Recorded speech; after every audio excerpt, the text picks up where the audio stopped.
पाकिस्तानी महिला के रबूपुरा में होने की सूचना पर तत्काल रबूपुरा पुलिस द्वारा टीम का गठन करके उस महिला को फाइनली ट्रेस कर लिया गया है और जो प्रारंभिक पूछताछ हुई है उससे उसका नाम सीमा गुलाम हैदर है और ये महिला पबजी के माध्यम से सचिन पुत्र नेत्रपाल निवासी रबूपुरा के संपर्क में आई थी और उसी के साथ रहने के लिए नेपाल के जरिए रबूपुरा आई थी।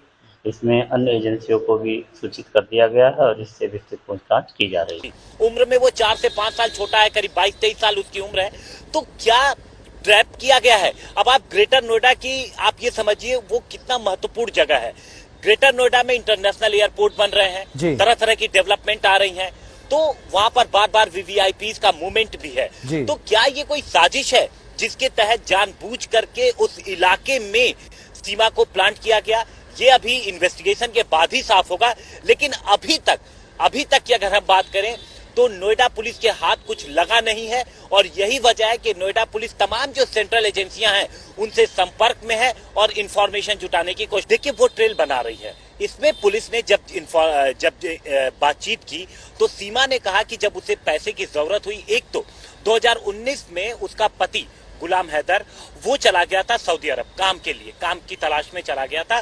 वहां से वो जो कमा के भेजता था वो भी सीमा के पास रहता था, लेकिन इतने पैसे में उसका काम नहीं चलता क्योंकि जब उसने पूरी वहां पे ट्रेवल एजेंट से बात की, जब वो मार्च में पहुंची थी नेपाल और यहाँ से सचिन, तो वहां जब प्लानिंग हुई तो एक बजट भी इन्होंने बनाया था। अब ये हुआ कि इतने पैसे कहां से आएंगे, तो ट्रेवल एजेंट के जरिए उन्होंने पहले एक अपनी जमीन बेची जो पाकिस्तान में थी, फिर ट्रेवल एजेंट से बात की। ट्रेवल एजेंट ने उन्हें बताया कि आप कैसे नेपाल जा सकते हैं और नेपाल से हिंदुस्तान पहुंच सकती हैं। अब उस ट्रेवल एजेंट के बारे में जब जानकारी मिली है तो हो सकता है कि एजेंसियां इस चीज को भी वेरीफाई करें जो सीमा हैदर ने पूछताछ में अब तक यूपी पुलिस के सामने बताया है, क्योंकि पुलिस को यहाँ पर कुछ चीजें समझ में नहीं आ रही। एक तो जो शादी से जुड़े अपने तमाम जो डॉक्यूमेंट्स थे वो सारा कुछ सीमा लेकर के क्यों आई। दूसरा, इतनी तेजी से जो इंडियन कस्टम्स हैं उनको कैसे वो समझी। तीसरी चीज, सीमा के ऊपर बहुत ज्यादा आसपास के लोगों को शक नहीं हुआ था। आप सोचिए उन्होंने बड़ी तेजी से घुलने मिलने की कोशिश की, लेकिन यहाँ पर जब जो लड़के जो सचिन के पिता हैं वो वकील के पास पहुंचते हैं क्योंकि सचिन ने अपने पिता को बता दी। अब सचिन के पिता को चिंता हुई कि कहीं वो कानूनी पचड़े में ना फंसे, तो वो वकील के पास पहुंचते हैं और वकील से उन्होंने जब सलाह मांगी तो इसके बाद यूपी पुलिस को जानकारी मिली और फिर यूपी पुलिस ने बल्लभगढ़ के पास से सीमा को सचिन के साथ पकड़ा। चारों यही मेरा दूसरा प्रश्न, यही मेरा प्रश्न आपसे था कि खबर ये भी आई कि जब सचिन के पिता वकील के पास पहुंचे और वकील पहुंचा पुलिस के पास तो सचिन सीमा बच्चे समेत ये भाग गए, उस घर से फरार हो गए और इनको कहीं और पकड़ा गया, यानी मन में कुछ चोर था। देखिए बिल्कुल, वरना घर छोड़ के भागने की जरूरत नहीं पड़ती। बल्लभगढ़ की तरफ जा रहे थे, हालांकि पुलिस को बहुत ज्यादा मशक्कत नहीं करनी पड़ी क्योंकि जब पुलिस की टीम वहां पर पहुंची और जब जानकारी मिली तो पुलिस ने आगे ट्रैप लगाया और जिस बस से ये लोग जा रहे थे पुलिस को उसको जानकारी मिली थी और पुलिस ने वहां पर इनको पकड़ लिया। और जब इनको पकड़ा और इनके पास से जब तमाम डॉक्यूमेंट बरामद किए तो उसकी अब पुलिस उसको वेरीफाई कर रही है। और अब देखिए 3 चीजें बेहद महत्वपूर्ण है यहाँ पर। सबसे पहली बात, 2019 में यहाँ पर सीमा ने कहा कि उनका पति काम करने कराची से, जो कराची में पहले टाइल लगाने का काम करता था, वो दुबई चला गया। सचिन एक तो उम्र में छोटा है सीमा से तकरीबन 4 से 5 साल, और इनकी जो दोस्ती हुई जब पबजी खेलने लगे तो उसके बाद ये आपस में बातचीत करने लगे। फिर ये सोशल मीडिया पे इन्होंने नंबर शेयर किया, सोशल मीडिया पे एक दूसरे से संपर्क में आए और फिर जब ये कॉलिंग इनकी होने लगी तो इन्होंने मिलने की प्लानिंग की। मार्च महीने में, इसी साल मार्च महीने में ये नेपाल में मिले थे। पाकिस्तान से पहुंची थी सीमा और हिंदुस्तान से सचिन गए नेपाल, एक होटल में ये 7 दिन तक रहे और उसके बाद उसी दौरान इन्होंने तय कर लिया था कि सीमा हिंदुस्तान आएगी। अब चूंकि उसके लिए वो उसे बच्चों को भी लाना था तो उसने अपने चारों बच्चों का, जिसकी सबसे बड़े बच्चे की उम्र है सिर्फ 7 साल, उसने अपने चारों बच्चों का पासपोर्ट बनवाया। पैसे की जरूरत थी इसलिए अपनी एक जमीन बेची। उसके बाद वो पाकिस्तान से फ्लाइट से नेपाल काठमांडू पहुंची और फिर वो दिल्ली पहुंचती है। लेकिन वो अपने साथ क्या क्या लाई ये बेहद इंपॉर्टेंट है और पुलिस इस एंगल पे जांच कर रही है। अपने शादी से जुड़े तमाम सबूत वो ले आई। जो वीडियो था, जो वीडियो उसके पास से 2 मिले हैं जिसमें उसमें शादी की पूरी डिटेल है, उसकी शादी की वीडियो है। उसके अलावा सर्टिफिकेट जो शादी का था, उसका रजिस्ट्रेशन मैरिज सर्टिफिकेट वो लेकर के आई हुई है, आधार कार्ड उसका है, तो ये सारी चीजें वो लेकर के क्यों आई है, ये पुलिस जांच कर रही है। सेंट्रल एजेंसियों की मदद ली है और जो सिम मिला है उसका, उस सिम की जांच की जा रही है। दरअसल पुलिस यहाँ पर जो एफआईआर दर्ज की गई है उसमें विदेशी और पासपोर्ट एक्ट के अलावा 120 बी भी गौरव जोड़ी गई है, और उसकी वजह यह है कि पुलिस इसमें कॉन्स्पिरेसी कहीं ना कहीं पुलिस को नजर आ रही है, और पुलिस उसको ढूंढने की, उसको फोरेंसिक जांच के लिए भेज दिया गया है ताकि किस किस से कनेक्शन था ये पता लग सके। अब आधार कार्ड भी इनके पास से मिला है, उसकी भी जांच की जा रही है, लेकिन जो पूरा रूट था, यानी जो पाकिस्तान से चलकर जब ये काठमांडू और काठमांडू से दिल्ली, पुलिस इसको वेरीफाई कर रही है और ये पता लगाने की कोशिश कर रही है कि इस दौरान सीमा हैदर की किस किस से मुलाकात हुई और कहीं किसी ने मदद तो नहीं की। और उसके बाद जब 13 मई को, यानी अब से करीब 1.5 महीने पहले 13 मई को जब वो पहुंचती है नोएडा के रबुपुरा में, तो उसके बाद क्या उससे मिलने कोई पहुंचा था? इसके लिए वो जो लोकेशन है, जो अंबेडकर नगर का इलाका है, जिस गांव में वो कमरे में किराए पे रह रही थी, उस इलाके में पुलिस पहुंची और आसपास के सीसीटीवी फुटेज तमाम खंगाले जा रहे हैं कि क्या यहां पहुंचने के बाद उसके पास कोई और सचिन के अलावा कोई मिलने तो नहीं आया। अब सचिन के बारे में देखिए, सचिन एक दुकान में काम करता है हेल्पर के तौर पर, परचून की दुकान है, गांव का इलाका है।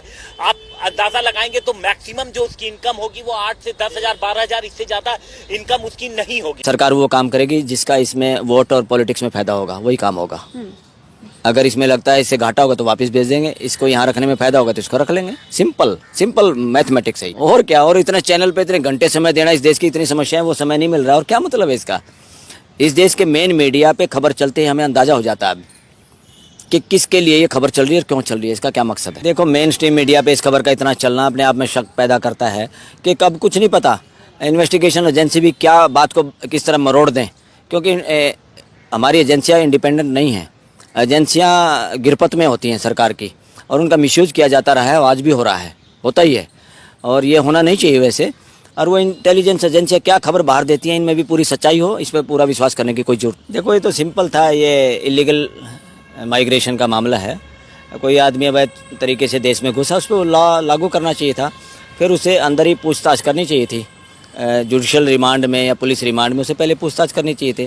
पहले तो जेल में डाला, फिर उसको जमानत मिल गई, बहुत जल्दी जमानत, चलो जमानत मिल गई कोई बात नहीं, ह्यूमन बीइंग है, उसको जमानत देना कोई बुरा नहीं है, देना ही चाहिए। Bail is rule, jail is exception, उसमें मैं पक्ष में हूँ।